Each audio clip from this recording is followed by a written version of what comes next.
I'll just my whole point when I was studying here, I didn't come here to sort of per se pursue the research job. So in my head, I was like you guys. We had we want to code something. It should produce some fascinating results. I was excited by that. Most of the people when they take CS, they had something because they played games or stuff like that. There are exceptions. So, but most of my journey was I want to take computer science because I like it. So I like when for example, in my childhood days, I was really bad at making notebooks. I don't want to make a notebook and get a check.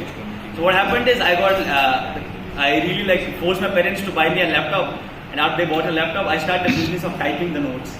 I'll type the notes and get them printed somewhere, and then sell it for 10 rupees. I was spending 5 rupees in that. So this is how I started. And after this, I be okay. Now I'm typing in this Microsoft Word. How is it built? It's a curiosity that people want to address. I was okay, what are these? I started learning about C, C++, and HTML and these sort of languages. And I was okay, can I make? And I started making websites. Even you might even know that in class 6 we have those simple interest problems where you are given principal, you are given those interests. Okay, find something. So I wrote a computer program in C language. You might have not about Turbo C, It was an IDE back in those days. So I was really fascinated. Oh my God, I can solve all these questions in the room. There are just given simple the money amount was given, then interest was given, and time period was given. I have to say, okay, what's my total amount after these many years? So I sort of wrote a simple program for that, and this is how I started with computer science. And after that, I went to my bachelor's to doing in computer science, and then I learned about different subjects, and I started hating it because my point was I am not producing any tangible thing. Okay, then I got interested into I want to do the study where it should be math heavy because most of the things that I was learning in my bachelor's, they usually require maths. Graph theory, you might have seen, even operating systems, you have to calculate a lot of stuff. And even in computer networks, you have to calculate a lot of stuff. Okay, we have a network, we have to send packets here from there. And then cryptography. And it sort of felt to me I don't know much of the maths, but I know these technologies, but I can produce the results that I want. So that's how I joined into IISc. And after joining IISc, it was sort of rewiring my whole brain. Then I thought, there are big things to do. There is something called as research in computer science, where I can pursue this research, where I can sort of quench my thirst of that. Okay, I want to see the underneath how it looks like that. So this is how because most of I think machine learning it was showed down my throat in IISc mostly. But I was interested into that stuff, knowing what's going inside. And I got opportunity, I took different internships while back in my bachelor's. It was some internships were with some companies and some was with, even I did an internship with Amazon. And I had done different projects for other people, and I was doing some freelancing as well. Because I wanted to take a problem, let's code it, let's see what will happen after I code. And I was sort of making some bucks. It was also some sort of interest to me. Okay, I'm earning some money, I'm being independent of that. So after that, I landed here. I started reading research papers because that's a part of the coursework here. So they give you to read research papers, and you get sort of more thorough vision. Okay, where computer science is going. And I ended up in doing a project on cryptography, machine learning. And then I did an intern with these companies, and afterwards they had something called as pre-placement offers.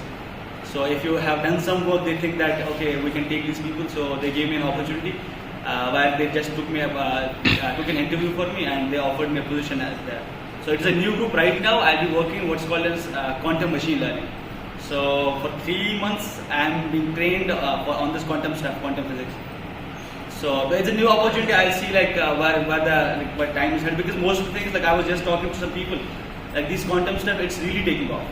Because recently there was a material found which is superconductor at room temperatures. That is a false claim. It was a claim, experiments still going on, but there is a hope. You can say it's a false claim. Probably it was not a superconductor property that it had. There are experiments still going on. There is a paper on that, but people will find something. But this quantum computing, and even government is providing some funds. And something called as quantum safe cryptography. The whole of the cryptography is based on the stuff that we cannot factor large prime numbers. If you know this RSA algorithm and stuff like that. So right now, even quantum computers do exist, but at very small scale. So what right now they are doing is they are taking the information even in encrypted form, and that in hope that quantum computers will be built somewhere and will decrypt the information, because that information will be valuable for us. So that's what currently they are doing, and we are in a hope to have a better quantum computer, as IBM has recently announced their, like, I think 1000 qubit quantum computer. So that's what my research is. I'm totally new to this quantum stuff, but I am at least sort of content satisfied that I'll be learning something new while I'll be doing research. That's the reason I took a research job, because it's always you're learning something new. It's not like you're static, you have to code like a robot. Right now they're giving me research papers, and we're having discussions with great people, and they're giving the inputs, and then we're coming up with, okay, I think it is tangible, okay, let's see if it's implementable, we'll implement and see the results. This is what, like, we are going back and forth. And you said, like, for the past 3 months you have been learning all the quantum physics stuff.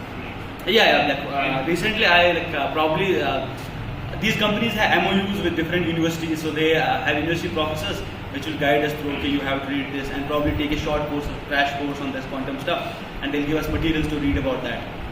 So that's because you never have enough knowledge, because whenever you think, okay, I know this stuff, the whole thing, the game will be changed. Okay, now you'll have to read this as well.